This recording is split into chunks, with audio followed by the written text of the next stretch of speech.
Salut les sorceteurs et bienvenue dans un nouveau numéro de Toss a Coin to Your Writer.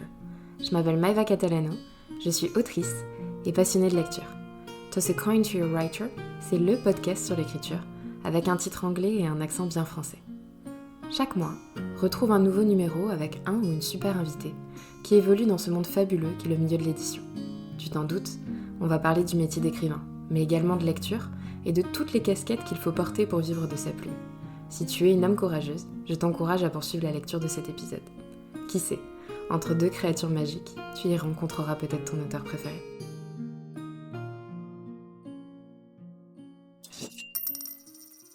Salut tout le monde! Alors, avant de commencer, je voulais vous dire que j'enregistre cette intro et cette outro, la fenêtre ouverte, parce qu'il fait quand même très beau, l'été commence à pointer le bout de son nez au Minnesota, enfin ça dépend des jours. Mais en tout cas aujourd'hui c'est l'été, il fait 23 degrés. Et je me suis dit voilà, il fait bon, autant tout ouvrir, donc il se peut que vous entendiez peut-être les oiseaux, peut-être des gens parler, peut-être des voitures, mais en tout cas, ou peut-être rien du tout, je ne sais pas. En tout cas c'est très plaisant et ça fait du bien. Donc j'espère que vous aussi, c'est l'été, plus ou moins. Je sais que parfois c'est compliqué en France ou dans d'autres pays. En ce moment, le climat change pas mal, n'est-ce pas? Mais c'est pas le plus important. On n'est pas là pour parler de météo, on n'est pas là pour parler des saisons qui n'en sont plus. On est là pour parler de littérature, écriture et lecture. Et ça tombe bien parce que ce mois-ci, je reviens avec une super lectrice romancière et illustratrice qui s'appelle Chloé Bennett. C'est difficile, en tout cas c'était difficile de trouver un titre à cet épisode parce qu'on a parlé de tellement de choses. Je sais c'est le cas à chaque fois, mais là on est un peu parti dans tous les sens et c'est un peu à l'image de Chloé, donc à la fois ultra organisé et complet et en même temps fouillis-fouilla sur certains points on va dire, sans filtre, sans plan. Et donc c'est pour ça que j'ai décidé de partir sur quelque chose qui lui ressemble. Être multigenre, être romancier ou romancière, auteur, autrice, écrivain, écrivaine, tous les, les adjectifs et noms auxquels vous pouvez penser. Et donc écrire de manière multigenre et multitâche. On va appeler ça comme ça. J'ai appris beaucoup de choses avec Chloé sur l'organisation, sur sa façon d'écrire, sur ses illustrations aussi, sur la promotion des romans sur les réseaux sociaux, notamment TikTok. Et on a parlé de tellement de choses, c'était très très intéressant. On a parlé de représentation, de se reconnaître dans ses lectures, et également du King, le roi Stephen King, qu'on ne présente plus, évidemment. Écoutez, je vous laisse avec cette interview, et on se retrouve tout de suite après. Bonne écoute. Salut Chloé, comment tu vas? Ça va super, merci. Et toi? Ça va très bien, merci, je suis très contente de t'accueillir aujourd'hui. Je suis Alors, très contente aussi. est-ce que tu pourrais te présenter un petit peu, en quelques mots, c'est quoi ton quotidien dans l'écriture? Oui, donc ça va être rapide parce que je suis très nulle pour les présentations. Donc, je suis ce qu'on appelle, enfin, ce que j'aime aussi appeler une auteure hybride de 22 ans bientôt. Euh, pour faire très vite, j'aime le thé et les chats. Je Et au niveau de comprends. mon quotidien, l'écriture, ça rythme toutes mes journées, Mhm. pratiquement. Donc, donc voilà, avec l'illustration aussi. Ok, cool. Et donc, dans quel genre tu te spécialises? Dans aucun, puisque j'ai écrit un Donc, peu de tout. ok, donc ça c'est cool. Ok, très bien. Oui. Est-ce que c'est la même chose que tes lectures? Est-ce que tu as des genres de prédilection ou pas du tout? Alors pour mes lectures, je lis aussi de tout, même si j'avoue ne pas lire beaucoup de historique ou de classique aussi. Mais en Mhm. général, pareil, je lis vraiment de tout aussi. Ok, d'accord. Et comment tu as commencé à écrire, puis à publier? Est-ce que ça s'est fait très rapidement ou pas du tout? Alors, rapidement, non, parce que la première fois que j'ai écrit, c'était au collège. Et c'était une vieille fanfiction des Wings. J'adore. Donc, pour la petite anecdote, ma prof de français l'a lu et j'ai très honte. Elle l'a lu, comment ça se fait? Oui, Tu lui as donné ou elle l'a chopé? ben, Qu'est-ce que... non, en fait, on en discutait. Je discutais beaucoup avec elle à l'époque. Et en fait, de fil en aiguille, c'est venu comme ça. Et voilà, j'ai fait lire deux, trois pages. bon, voilà quoi. En même temps, c'est une fanfiction et tout, je comprends. J'ai eu une Ouais, expérience c'était. plus ou moins similaire avec ma prof de français de collège aussi. Mais finalement, je l'ai pas laissé lire. C'était mon premier roman et elle savait que j'écrivais. J'étais en mode, oui, mais non. J'avais trop peur, donc je comprends parfaitement. Est-ce que Ouais, t'as écrit d'autres fanfictions après ou t'es resté que sur les Wings? non. Non, Alors, aucune. Après, ça je t'a crois que ça m'a traumatisé? traumatisée. Oui. Alors après, je suis partie directement. Bah, c'était des années bien après. Mhm, Vers mes 18 ans, je dirais. mhm, Et en fait, bah, j'ai écrit directement ma propre histoire.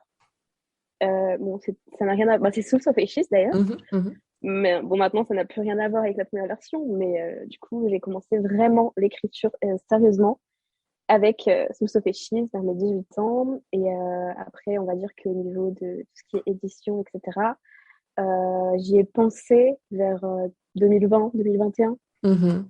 Ok. Est-ce que ça a été le confinement, etc., qui t'a fait un déclic ou pas du tout? Beaucoup, je Ah pense. ouais, Beaucoup, beaucoup.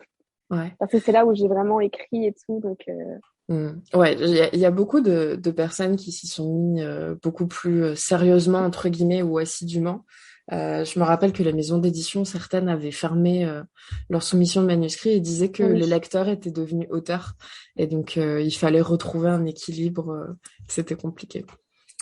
Et pourquoi tu as arrêté entre le collège et tes 18 ans? Donc, il se passait peut-être entre 5 et Mm. 6 ans. Tu as arrêté complètement l'écriture ou pas? Alors, j'avais tenté de reprendre. Je me rappelle sur Wattpad, entre deux. Mais on va dire que j'ai écrit peut-être un chapitre d'un truc un peu bizarre.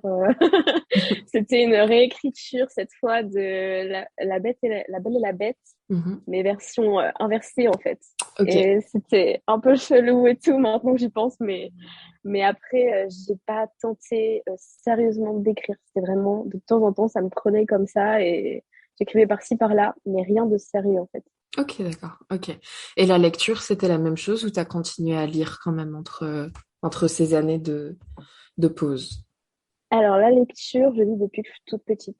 Mhm. Depuis toute petite, bah, depuis que je sais lire en fait. Et ça, bah, il y a des moments où je lis un peu moins, un peu plus, mais en soi, j'ai toujours lu. Toujours, D'accord. toujours. Donc, Ok. Donc ça, c'était resté. Ok, cool. c'est ça. Et est-ce que tu as des inspirations en particulier, des personnes ou peut-être même des sujets qui t'inspirent, que tu admires, etc. Alors, je sais que Stephen King, c'est l'une de mes inspirations premières, même si j'écris pas d'horreur. J'ai un amour profond pour ces textes, en fait, parce que je trouve que on reconnaît sa plume. Quand on a lu un Stephen King, j'ai l'impression qu'on le reconnaîtra quoi qu'il arrive, même si on le lisait sans savoir que c'est lui qui a écrit. Et en fait, Mhm. c'est quelque chose que j'admire. C'est vraiment quelque Mhm. chose que j'admire. Et donc, ouais, voilà. Ma première Ok. inspiration, c'est lui. Après, j'ai beaucoup d'auteurs auto-édités que j'admire énormément aussi, puisque d'ailleurs, c'est aussi grâce à eux que j'ai eu envie d'éditer et qui m'ont inspirée, en fait. Et donc, voilà. Et après, au niveau des inspirations quotidiennes, je suis passionnée d'un rien.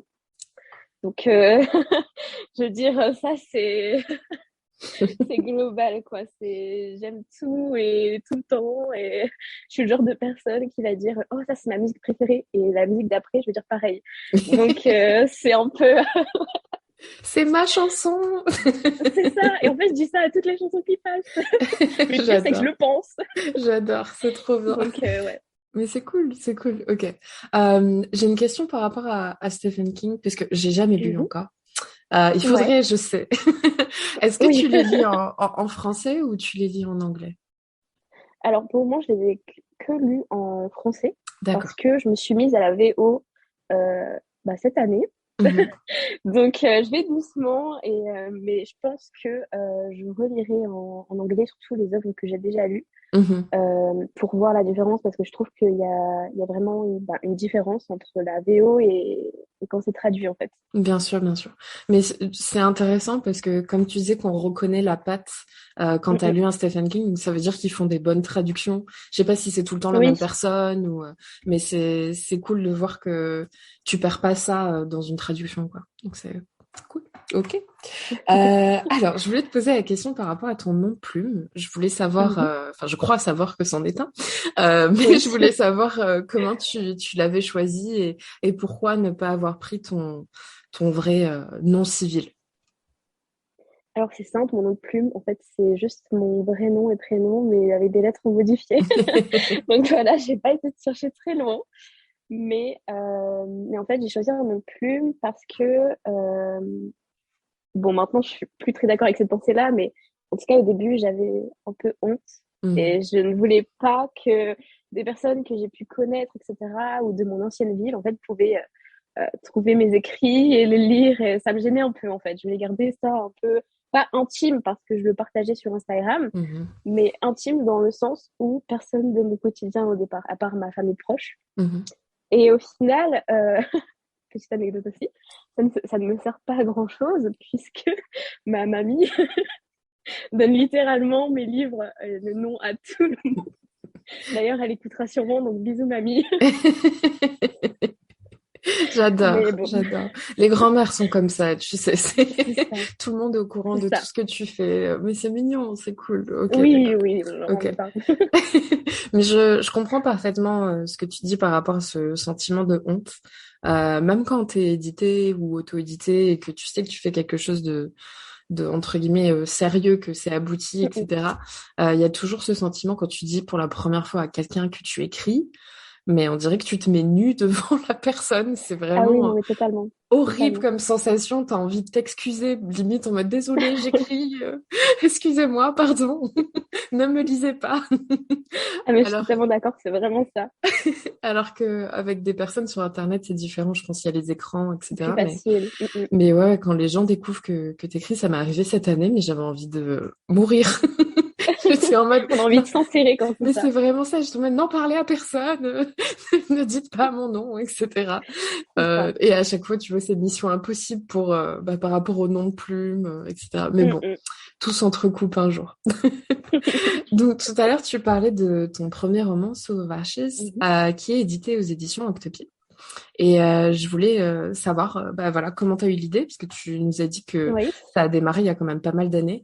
Pourquoi ou Mhm. comment tu l'as recorrigé et enfin, comment ça se fait que c'est un livre aujourd'hui, tu l'as pas abandonné entre-temps, etc., etc. Oui. Alors du coup, Sous Sauvages, en fait, c'est tout bête. À l'époque où j'ai eu l'idée, en fait, du coup, je suis une très grosse lectrice. Je lis énormément. Et en fait, le truc, c'est que je ne me suis jamais sentie représentée dans des romans. Surtout qu'à l'époque, j'avais une période où je lisais énormément de fantastique, d'urban fantasy, etc. J'adorais ça. Et en fait, à l'époque, les relations, maintenant ça se développe un peu plus, mais les relations, c'était souvent très hétéro, etc. Mhm, mhm. Et, et du coup, c'était très rare que je tombe sur un roman avec deux femmes, voire pas du tout. Et en fait, je m'étais dit, mais pourquoi? Et donc, je me suis dit, mais au pire, bah, autant l'écrire en fait. Quitte à ne pas trouver de lecture qui me va, bah, autant l'écrire et tout. Donc, c'était parti de ça de base. Et au final, c'est pas que ça, puisque notamment Soul of Ashes, ça parle aussi de polyamour. Donc, je suis allée encore plus loin que ça et tout. Mais en tout cas, c'est vraiment parti de ça de base. C'était vraiment pour de la représentation, en fait, parce que je me sentais pas représentée et j'avais besoin de ça, surtout à cette époque. Et je me dis que si moi j'avais besoin de ça, peut-être que d'autres en avaient besoin aussi. Donc c'est parti de ça. Et ensuite, c'est allé assez vite. Euh, puisque quand je l'ai écrit la première version, j'ai reçu un petit message de mon éditrice que j'adore. Et si elle écoute, je lui fais un bisou aussi, du coup. Et qui maintenant, je la compte comme comme une de mes amies, qui m'a envoyé un petit message et tout à propos de Soul of Ashes, puisqu'elle avait vu quelques petits extraits et tout, et elle avait bien aimé. Donc de là, on est venu une discussion, et je lui avais envoyé du coup la première version, etc. Et après de là, en fait, il faut savoir que la première version, elle était vraiment pas terrible, hein, c'est une première. Enfin, il y a eu une réécriture, mais ça reste les premières versions, surtout que c'était un premier roman. Donc elle m'a beaucoup aidée, elle m'a beaucoup conseillé sur beaucoup de choses dans ce roman. Et je pense que sans elle, il serait peut-être pas arrivé là où il en est d'ailleurs. Et donc après, il y a eu la réécriture, il y a eu la publication, c'est arrivé vraiment d'un coup, mais c'était une très chouette aventure. C'était aussi du coup, c'est ma première expérience en édition. en Mhm. édition. Et franchement, je pense que je ne pouvais pas rêver mieux. Mhm. Et c'est aussi ce qui met la pression parce que du coup, pour d'autres maisons d'édition, je suis un peu sur la réserve parce que j'ai peur de ne pas retrouver cette bulle dans laquelle je suis chez la maison d'édition Clockwill, en fait. Bien sûr, ouais, ouais, c'est important. Il y a beaucoup de personnes qui sont un peu déçues parfois des relations Mm, mm. avec certaines maisons d'édition où t'as pas, enfin, ça dépend ce que tu cherches et ça dépend C'est ça, de la taille du groupe, mais ouais, l'entente est très importante. Donc c'est je ça. comprends. Et c'est super intéressant que tu dis. En fait, tu t'es fait un peu démarcher finalement, puisque Mhm. c'est pas toi qui as envoyé le manuscrit directement, mais donc c'est assez original, on va dire, puisque c'est pas souvent le cas. Oui. Même si, bon, les réseaux sociaux sont importants, hein, mais ouais. Ok, d'accord. Et tu parlais de représentation tout à l'heure, et ça Mhm. aussi, j'ai l'impression, je vois très, très, très peu de romans, toujours aujourd'hui, avec des relations lesbiennes, et Moi d'autant plus dans aussi. l'imaginaire. Donc, est-ce que tu t'étais inspiré justement du peu de livres qu'il y avait ou pas du tout, t'es vraiment partie de zéro parce qu'il y avait tellement pas de représentation que fallait Bah, la créer. justement, ouais. À l'époque, j'en avais lu encore aucun. Faut savoir que le Hmm. premier livre avec une romance lesbienne que j'ai lu, c'était il y a même pas si longtemps que ça pour moi. C'était peut-être Je sais que c'était un petit peu après le confinement, le premier confinement. Donc c'était 2020, je crois. Ouais. Mhm, mhm. Ouais, donc c'était il y a pas si longtemps que ça, honnêtement. Et avant ça, je n'en avais pas trouvé.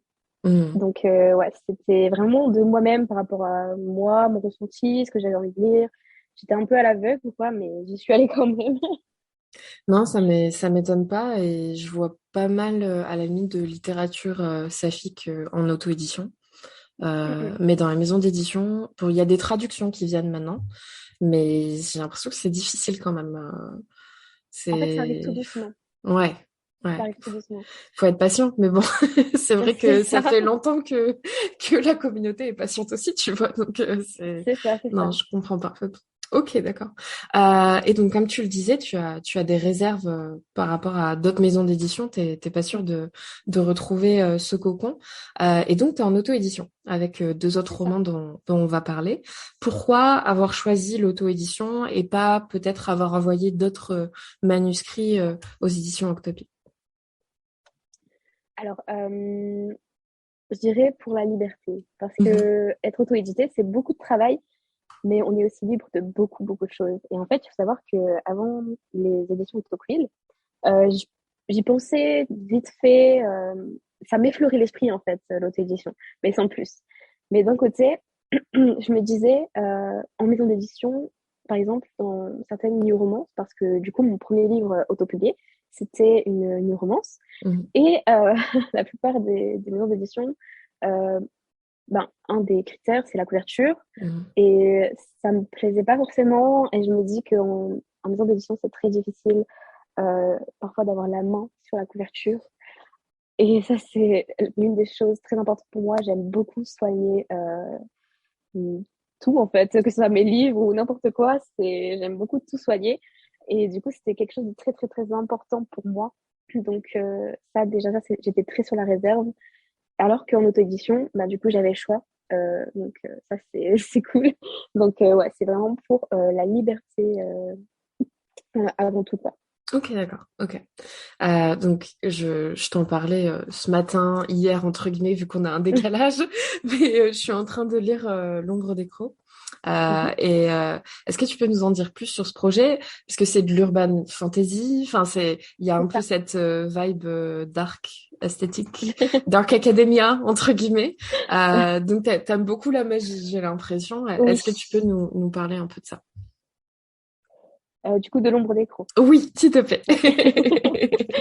Alors, bah, ce roman, il a vraiment une place spéciale dans mon cœur. Mais vraiment, j'aime pas faire des classements parce que je considère mes romans comme mes bébés. Mais Mais si, on s'il a devait y tous en un avoir enfant, un, voilà. On a voilà, tous un ben c'est enfant lui. préféré. Je suis désolée, hein, Ben mais. c'est lui. Ben c'est lui. Donc, ouais. En fait, il faut savoir que de base, c'était pour un concours d'écriture. Donc, je ne savais pas si j'allais l'envoyer vraiment, mais le thème me tentait et tout. Donc, je me suis lancée et je me suis dit, allez, vas-y, écris-le. Et en fait, le premier jet, je l'ai écrit en un mois. Waouh. Et en fait, sans plan. Ah oui, d'accord, J'avais donc pas de plan, total, quoi. j'avais Ok, pas de, d'accord. j'avais pas de fiche perso, j'avais rien. Je l'ai écrit vraiment comme ça. Et en fait, je sais pas, c'était intense, mais en même temps, j'ai adoré. Vraiment, pendant un mois, j'ai kiffé ma vie, clairement. Et, euh, et en fait, de base, justement, j'hésitais en fait entre l'envoyer donc chez les éditions de Tocqueville ou le publier Mhm, moi-même. mhm, Et après, au final, je me suis décidée à l'auto-publier moi-même. Oui, voilà. En fait, au départ, j'hésitais vraiment, même pour le concours, au final, j'ai carrément changé d'avis et je ne l'ai pas envoyé et tout parce qu'en fait, je partais du principe où les concours, il y a quand même pas des règles, mais des critères imposés. Et en fait, j'étais partie un peu plus loin que les critères et je l'ai fait vraiment à ma sauce. Donc, je me suis dit, non, mais reste dans ton délire, c'est pas grave, tu kiffes ce que t'écris, donc reste dans ça et vas-y, fais-le à fond. Donc, ça a été fait. Et en fait, à la fin, quand j'ai terminé les réécritures et tout, et que j'avais, avant d'envoyer en bêta lecture, quand j'avais un résultat quasi travaillé tout ça, j'étais là en mode, mais c'est vraiment pas mal. Enfin, j'étais là, je me suis dit, mais en tant que lectrice, moi, je lis ce livre direct, quoi. C'est mhm. pas du tout objectif, quoi. J'ai fait, mais vraiment, tout le charme de mes persos, de tout. Je me suis dit, mais il faut que je publie, ça c'est sûr. Et après, ben, l'auto-édition, ça m'est apparu comme une évidence parce que je voulais l'auto-publier, quoi. C'était Mhm. comme ça. Et donc après, ça s'est fait tout seul. Voilà. Ok. J'ai mis, je fais les illustrations, tout ça, et ça s'est fait tout seul. Voilà. Mhm. Et comment t'es venue l'idée de ce roman? Parce que c'est quand même particulier, puisque Mhm, au début, tu commences le roman, tu sais pas trop si c'est le passé ou le présent. Enfin, comme mhm, il y a les pouvoirs magiques, mais il y a des personnes qui sont au courant, mais d'autres non, etc. Donc, comment t'es venue cette idée d'entre guillemets plusieurs sociétés, de grandes mhm. familles magiques, importantes, etc. Alors, il faut savoir que des grosses influences de ce roman, c'était Shadow of Magic, le premier tome de... Je ne me rappelle plus le nom de l'auteur. Ah, est-ce que c'est Victoria Schap? Oui, Ouais. oui, oui, oui, oui, Mhm. oui, oui. En fait, quand j'avais lu ce roman il y a longtemps pourtant, hein, mais en fait, ce qui m'avait marqué, c'était vraiment le système de changer de ville, de Londres, des trucs comme ça. Enfin, ça m'a vraiment marqué. Et en fait, je sais que quand j'avais commencé l'Odyssée, ben, comme tu le sais, j'ai été un peu au feeling et tout. Mais je sais que ça m'avait tellement marqué que je me suis dit, mais je veux qu'il y ait quelque chose comme ça dans ce genre-là, dans mon livre. C'est obligé, tu vois.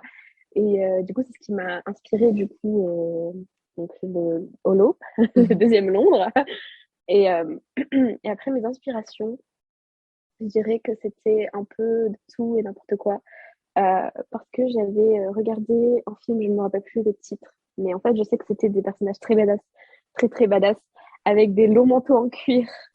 Et, et genre, je me suis dit, mais je veux que mon personnage masculin ait cette badass attitude. Je le veux, c'est obligé. Et donc, ouais, j'ai un peu pioché partout.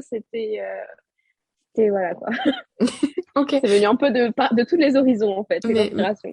mais c'est cool, parce que c'est vrai que quand bah, tu disais que c'était intense, tu l'as écrit rapidement, Mm, mm, etc. Et quand c'est comme ça, ouais, tout est matière à... T'écoutes une chanson, tu notes un truc, c'est tu ça, vois un bout d'un film, c'est la même chose, donc je comprends c'est parfaitement. ça. Ok. Alors, avant de continuer, j'ai Mhm, une petite interview dans l'interview. Donc avant, mhm, c'était ce que j'ai appelé l'interview Inception. Mais en fait, c'est juste un portrait chinois. Donc mhm. voilà, je te dis un mot et tu me dis ce que tu ferais par Ouais, rapport à ce mot. Es-tu ok. prête? Oui. Alors, si tu étais un film, Ça commence bien. Je dirais la saga Underworld, cool, super. Si tu étais un animal, un loup, mhm. Si tu étais un de tes livres, l'ombre des crocs, mhm. Je suis surprise. Si tu étais un plat, un hamburger, mhm. Si tu étais une saison de l'année, l'automne, ok. Si tu étais une matière scolaire, l'art plastique, ok. Si tu étais un métier, auteur, c'est cool. Si tu étais une couleur, les noirs. mhm. Alors là, il va y avoir le débat, je sens les personnes qui vont dire ouais, noir, c'est pas une couleur. Oui, bon, d'accord. Mais bon, j'accepte, j'accepte. Si tu étais un parfum, Ou une senteur. quelque chose. Le musc. Le Mhm. musc blanc, précisément. Et si tu étais un goût? La fraise. Ok, cool, super, génial, très bien. Merci beaucoup. Je t'en prie. Donc, pour revenir sur le côté écriture, tu l'as dit tout à l'heure, tu es aussi Mhm. illustratrice, donc tu as fait les illustrations, notamment pour L'ombre des crocs. Comment tu mêles cette occupation avec tes romans? Est-ce que tu fais toutes tes couvertures ou pas du tout? Est-ce que tu fais que les illustrations à l'intérieur? Comment ça se passe? Alors, donc, j'ai tenté, j'ai tenté de faire une propre couverture, mais le problème, c'est que je suis beaucoup trop exigeante avec moi-même et je ne suis jamais satisfaite, mais vraiment jamais, jamais, jamais, jamais satisfaite en fait. Donc, pour l'instant, je ne me sens pas capable de faire ça parce que je sens que à chaque fois, je vais changer d'avis. Mhm. Donc, je préfère faire appel. Bah, comme je les appelle, pour moi, c'est comme une équipe, hein, donc les professionnels à qui je fais appel, etc., avec qui je collabore. Et comme ça, c'est très bien. Mais par contre, oui, je fais beaucoup d'illustrations de personnages, etc. Et j'en mets dans mes romans. Donc ça, voilà. Ok, d'accord. Et est-ce que tu dessines tous tes personnages? Parce que sur ton compte Insta, il y a quand même pas mal de présentations, d'illustrations. Est-ce qu'à chaque fois que tu vas créer quelque chose, tu vas les dessiner ou pas forcément? Alors ça dépend. Pas forcément. Ou en tout cas pas dans l'immédiat, mais par exemple, je pense que oui, arrivé à un moment, j'aurais au moins dessiné tous mes personnages. Mais par exemple, quand j'ai une nouvelle idée, si je suis pas inspirée pour dessiner, je vais pas forcément dessiner. Mhm. Mais sinon, oui, ça m'arrive de faire des petits croquis pour bien me représenter mes personnages, etc. Mhm. Et voilà.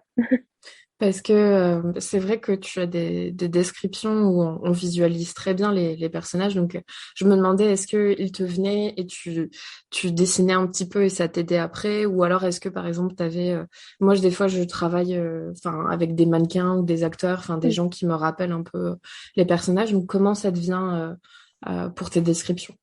Mhm. Alors, au départ, je fais toujours un tableau Pinterest. Mhm. La base, je fais La tout le temps, base. tout le temps, tout le temps. Donc, en général, à la fin, quand j'ai terminé, j'ai un peu une idée globale de à quoi ressemblera mon personnage, ou au moins les points forts, par exemple la couleur de ses cheveux, ou s'il a une particularité, ou des choses comme ça. Et après, si vraiment j'arrive pas à retrouver, par exemple, une tête qui m'inspire mon personnage d'un acteur ou quelqu'un, je dessine moi-même. Mais en général, je le dessine quand même en m'inspirant, par exemple, d'un acteur ou autre. Par exemple, si j'ai bien aimé son regard, je sais que je vais m'inspirer de son regard. Ou, voilà. Ok, d'accord, ok. Et bon, si c'est pas trop indiscret, est-ce que tu es illustratrice à plein temps ou est-ce que c'est aussi comment dire, un pan freelance entre guillemets, je vais dire, de ta vie avec l'écriture? Oui, je suis à plein temps. D'accord, ok. C'est mon métier. Bon, en fait, auteur et illustratrice, c'est mes deux métiers que je fais quotidiennement à plein temps. Ok, d'accord. Donc t'as pas d'occupation à côté, c'est du 100%. C'est C'est ça. trop cool, c'est cool. Ok. Donc ça te laisse le temps d'explorer plein de choses comme ça. Voilà, C'est c'est ça. génial. Cool. Alors, comme on parlait de l'urban fantasy juste avant, donc l'urban fantasy, le fantastique, t'écris pas Mhm, que ça. Tu parlais tout à l'heure d'un de tes romans qui correspondait donc à la new romance ou la romance new adulte, Love Last Song, qui est une romance mhm, MM. Donc, est-ce que tu peux c'est ça. nous en parler un petit peu? Comment ça t'est venu? Comment t'as créé cet univers? Alors, en fait, au tout début, je savais juste que je voulais mettre l'hypersensibilité dans un de mes romans. Mhm, Donc, je savais pas encore comment, je savais pas encore qui, mais je savais, en fait, tout simplement que ça allait être comme ça. Et en fait, au fur et à mesure, plus j'y réfléchissais, et en fait, Pao, donc c'est un tuteur hypersensible, personnage principal de, du coup, ce premier tome, mhm. m'est venu comme une évidence, en fait. Il est vraiment apparu comme ça, et, et donc, c'est venu un peu tout seul et tout. Et, et donc, après, je savais que, en fait, je voulais qu'il exprime un peu ce qu'il ressent avec la musique. De là, ça s'est entremêlé, etc. Et petite anecdote, du coup, il faut savoir que de base, la romance était hétéro. Mhm. Et en fait, pardon, je me suis rendu compte au milieu du livre que quelque chose n'allait pas. Mais Mhm. vraiment pas, vraiment, vraiment pas. Et en fait, c'est tout simplement parce que, dans ma tête, mon personnage, il n'était pas hétéro. Donc de là, c'est pour ça que je me suis dit, bah oui, bah effectivement, j'ai un petit problème. Et en fait, donc j'ai tout changé et tout. Et après, ça a été vraiment la révélation qui a fait que ce roman était terminé. Et, et voilà. Mhm, mhm, Mais en tout cas, voilà, je savais vraiment que je voulais mettre l'hypersensibilité en lumière. mhm. Parce que pareil, c'est quelque chose qui manque de visibilité et de représentation, je trouve. Et, et voilà. Et quoi de mieux de le faire autour d'une petite histoire d'amour? Bah oui, en plus c'est doux, etc. Donc je C'est comprends. ça. Et en ce moment, tu es en train de le reprendre, c'est ça? Donc il est sorti C'est et ça. finalement tu le reprends. Mhm. Oui, parce qu'en fait, je me suis rendu compte qu'il y avait beaucoup de choses qui n'avaient pas dans la première version, que j'adore parce que c'est la première version. Mais je veux dire, j'ai eu beaucoup d'évolution en tant qu'autrice, dans mon style d'écriture, dans un peu tout, en fait, dans ma façon de voir les choses. Et en fait, il y a beaucoup de choses que je voulais améliorer. Donc, l'histoire ne change pas en globalité, mais j'ai vraiment juste peaufiné les choses que je voulais peaufiner dans ma tête. Et voilà. Donc, ce qui est bien aussi avec l'auto-édition, c'est qu'on a cette possibilité-là, en fait, Mhm. de, Mhm. cette Totalement. liberté. Donc voilà. Et du coup, ben, tu l'auras en avant-première, mais en fait, la trilogie va changer de nom. Oh, Oui, oui, ok. oui. Parce que du coup, je trouvais qu'en fait, elle était très axée sur la musique, Mhm. alors que même si c'est un des thèmes principaux, c'est pas le truc qui ressort vraiment dans tous les tomes. D'accord. Donc, euh, donc voilà. Ok, d'accord. Très bien, très bien. Et est-ce que les prochains tomes... Enfin, tu disais c'est axé musique, donc ça va être Mhm. juste plus en fond, c'est ça? Ou Oui, en fait, comment? en fait, ça s'estompe. La musique, elle va être très présente dans le premier tome. Donc, elle est très Mhm. présente dans le premier tome, un peu dans le deuxième et pas vraiment dans le troisième. Enfin, ça sera toujours, puisque les personnages, ils sont musiciens, donc ça sera toujours Mhm. là. Mais en fait, c'est pas vraiment les thèmes phares de la trilogie. Ok, d'accord. Donc on en parlait tout à l'heure, la diversité et la représentation, bah, elles ont l'air super importantes pour toi. Enfin, en tout cas, c'est des sujets très importants dans ton écriture, dans tes romans ou romances d'ailleurs. Donc comment tu travailles autour de ces sujets? J'imagine que tu vas me dire, oh, bah, c'est comme tout le reste, mais est-ce qu'il y a un petit quelque Bah, chose en non, particulier? c'est un peu différent, notamment pour, par exemple, les sujets qui ne me touchent pas personnellement.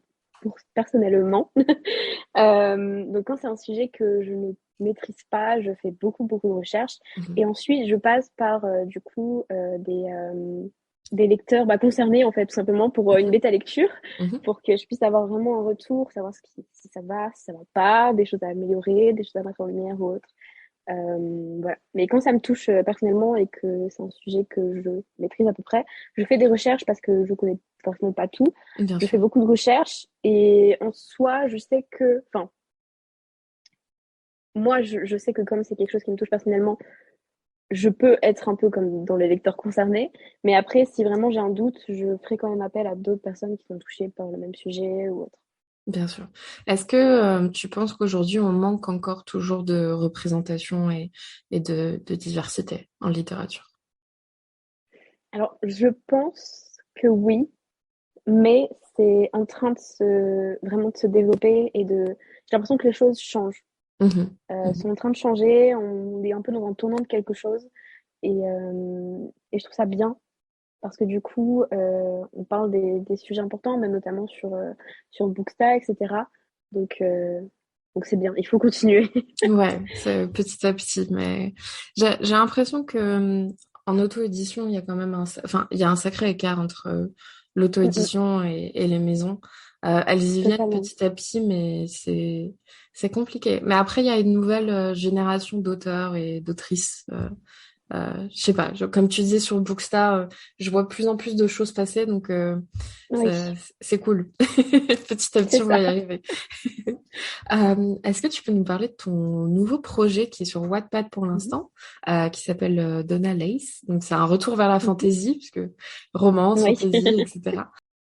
Donc je crois qu'il y a un des personnages qui est auteur d'ailleurs. J'ai trouvé ça. Ils le sont tous? Ah, ils sont tous auteurs. Ok, Oui, oui. d'accord. Ah oui, oui. Ok. Donc ouais, est-ce que tu peux nous parler de ça? Comment c'était venu? Pourquoi en ce moment c'est sur une plateforme, etc. Oui. Alors, en fait, c'est simple. Du coup, bah, depuis que j'ai commencé l'auto-édition, je me concentre vraiment sur ça, sur l'édition. Et en fait, le fait d'avoir un... En fait, Donna Lace, c'est clairement un roman pour m'amuser. pour m'amuser, pour décompresser et tout en quelque sorte, où j'écris sans me prendre vraiment la tête parce que je sais pas si je le publierai un jour, je sais pas si voilà. Juste je Mhm. l'écris comme ça et comme ça me vient en fait.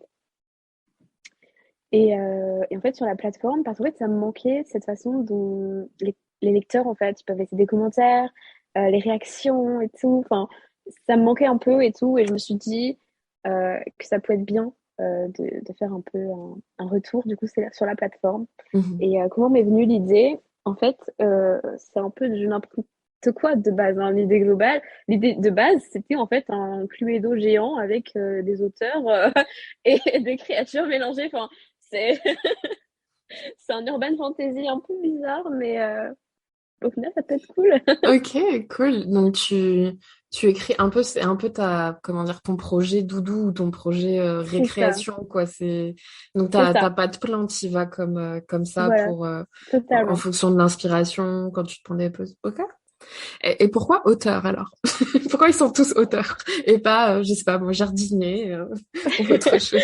Bah, en fait, de base, il y en a que deux qui devaient l'être et tout. Non, il y avait que l'héroïne qui devait l'être. Et après, j'ai eu l'idée d'un stage d'écriture, en fait, Hmm. où ils auraient tous des problématiques et tout. Et en fait, donc, ils seraient envoyés quelque part et où, comme il y en a qui sont auteurs de thrillers, forcément, ils vont se prendre pour des enquêteurs, des trucs comme ça. Enfin, du coup, je me suis dit, ça va être cool. Ouais, donc ça fait un peu méta.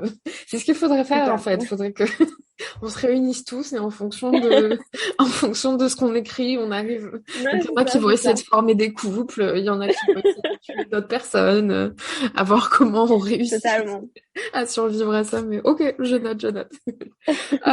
Sur Insta, tu parles, et même dans tes petites stories à la une, t'as quand même pas mal de projets secrets. J'ai l'impression, donc tu travailles sur plein de choses en même temps. Est-ce qu'il y a des petites choses que tu peux nous dire sur les projets secrets ou pas du tout? Pourquoi il y a des projets qui sont secrets et d'autres pas secrets? Alors, les projets secrets, surtout ceux que j'ai pas encore vraiment. Soit il y a peut-être le début d'écrit et pas grand-chose, donc du coup, j'en dis pas trop parce que, comme parfois je fais vraiment au feeling, il y a Mhm. beaucoup de choses qui peuvent changer en fait. D'accord. Donc, ça, je les garde un peu secrets. Après, il y en a qui sont secrets parce que je sais pas si je les envoie en maison d'édition ou Mhm. si je les garde pour moi. Et après, il y Mhm. en a qui sont vraiment secrets parce que je peux pas encore en parler tout de suite.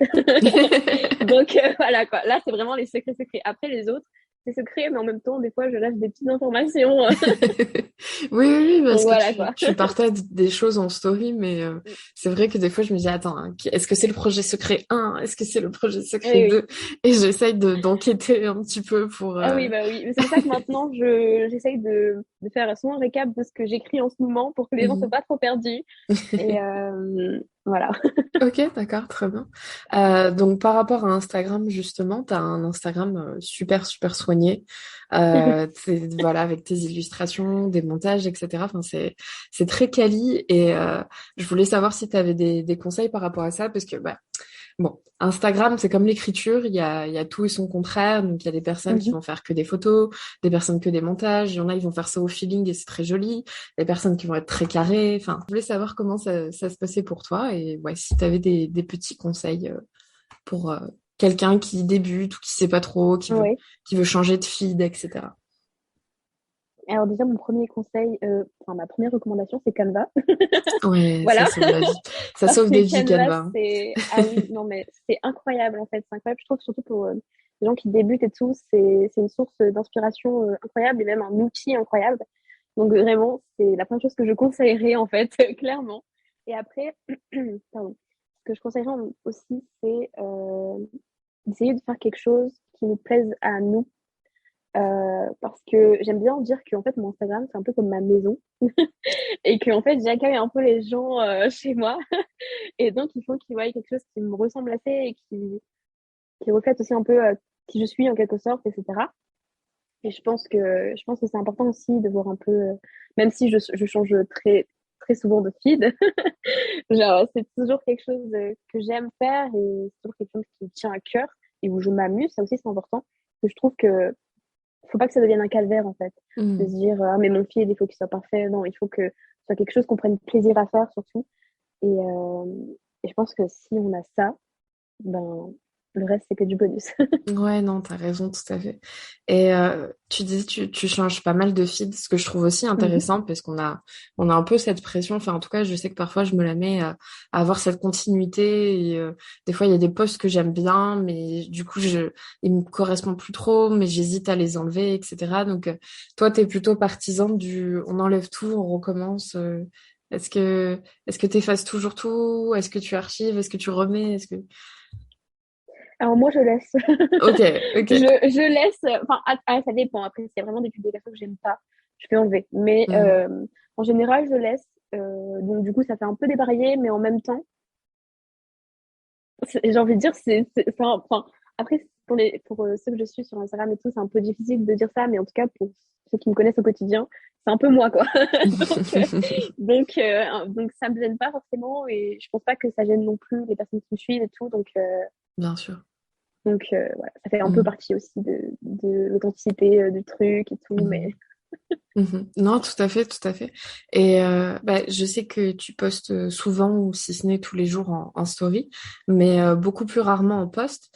Et je trouve ça intéressant parce que bah, on entend souvent des conseils pas forcément de l'inverse, parce qu'on nous dit de poster en story, mais de poster, mhm. je sais pas, 2 fois par semaine, 3 fois par semaine en publication, quoi, sur le feed. Et toi, c'est pas ce que tu fais. Donc, est-ce que c'est vraiment Non. une décision parce que tu veux poster au feeling, ou alors tu as essayé, ça te correspondait pas? Pourquoi ce choix? Alors au départ, c'est vrai que comme tu l'as dit, il y a beaucoup de pression aussi sur comment faire pour réussir ou des choses comme ça, des conseils et tout. Mhm.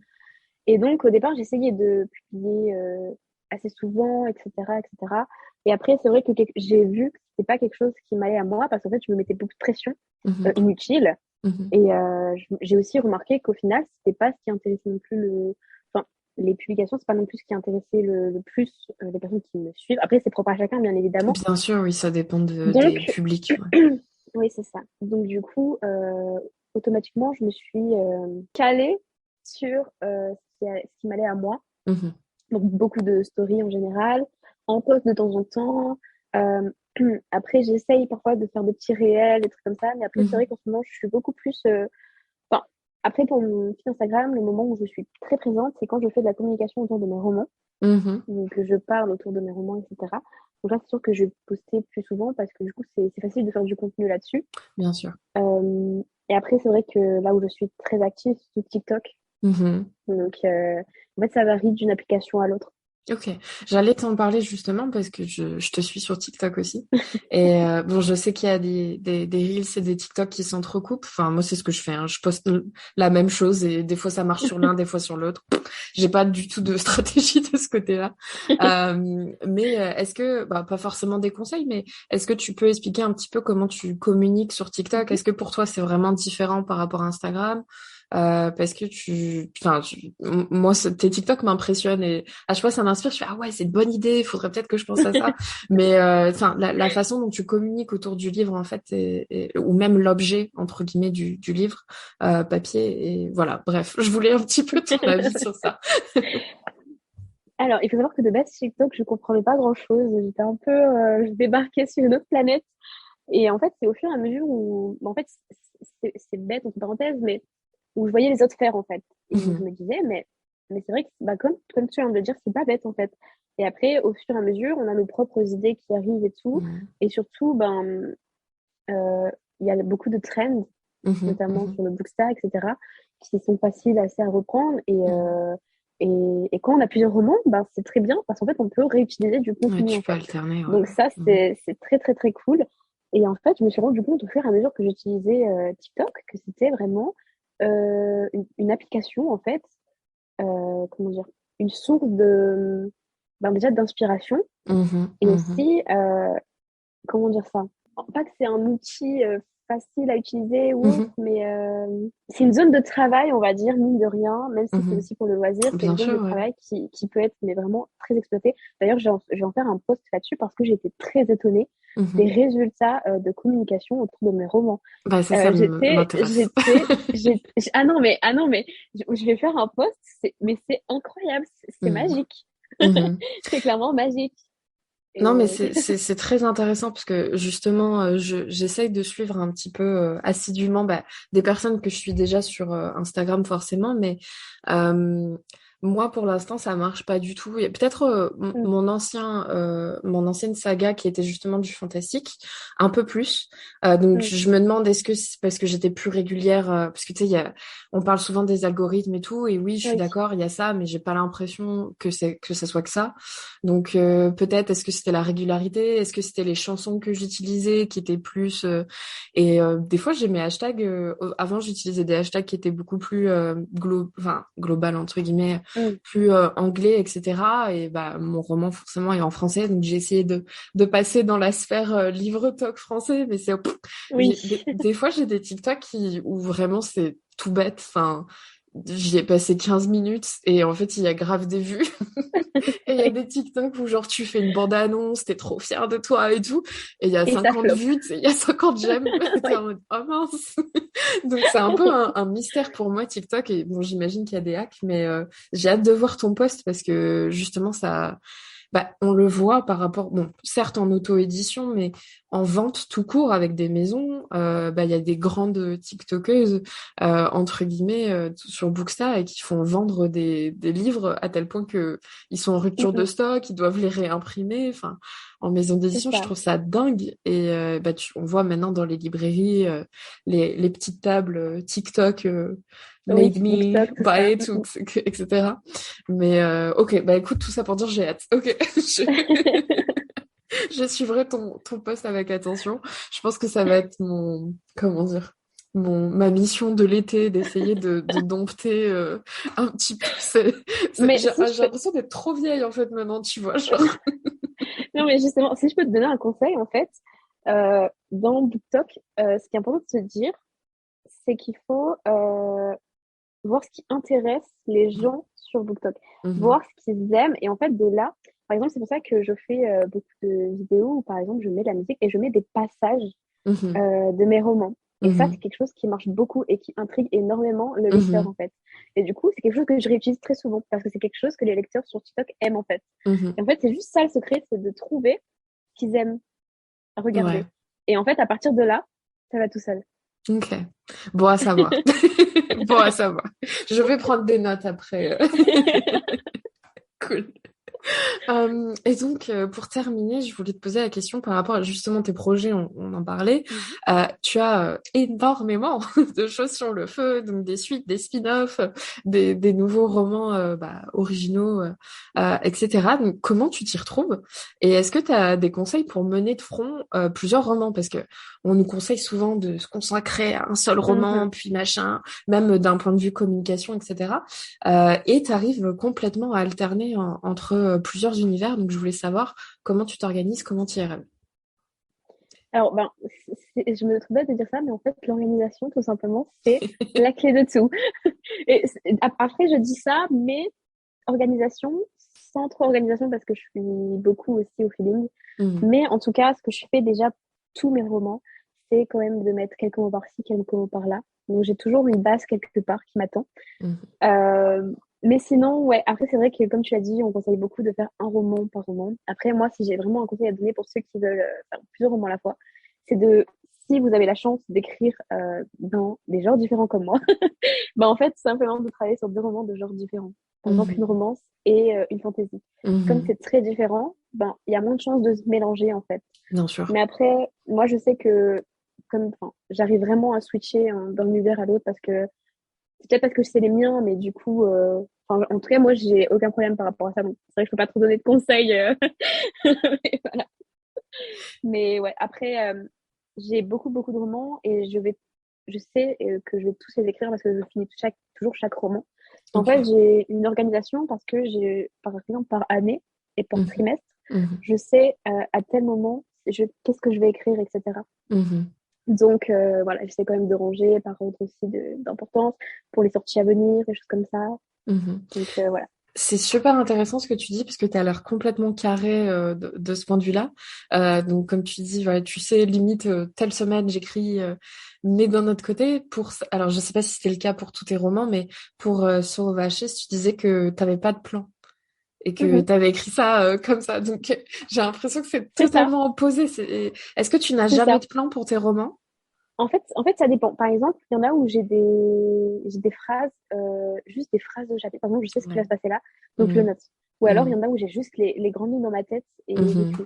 Je sais que Ouais, j'écris tous les jours, donc je vais écrire là tel chapitre, et voilà. ça va Mais aider aussi, même ça, si, ouais. voilà, même si j'ai pas de plan, Mhm. j'ai toujours des grandes lignes pour m'aider. Et en fait, D'accord. je me dis que de toute façon, pour le premier jet, c'est le premier jet. Et Mhm. tout ce que je devrais revoir, en fait, bah, je le ferai à la réécriture. D'accord, Donc, ok. voilà. Je Ok. fonctionne beaucoup comme ça. Et ça me Mhm. simplifie beaucoup la vie. Ok.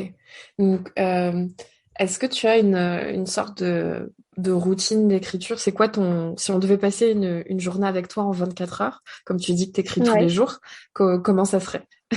C'est quoi 24 heures Alors, dans la vie de Chloé? alors, il faut savoir que de base, je suis un oiseau de nuit. Mais Ok. alors, vraiment. Donc, il y a un moment, j'écrivais beaucoup, beaucoup de nuit. Mais maintenant, j'essaie de changer un peu de train de vie.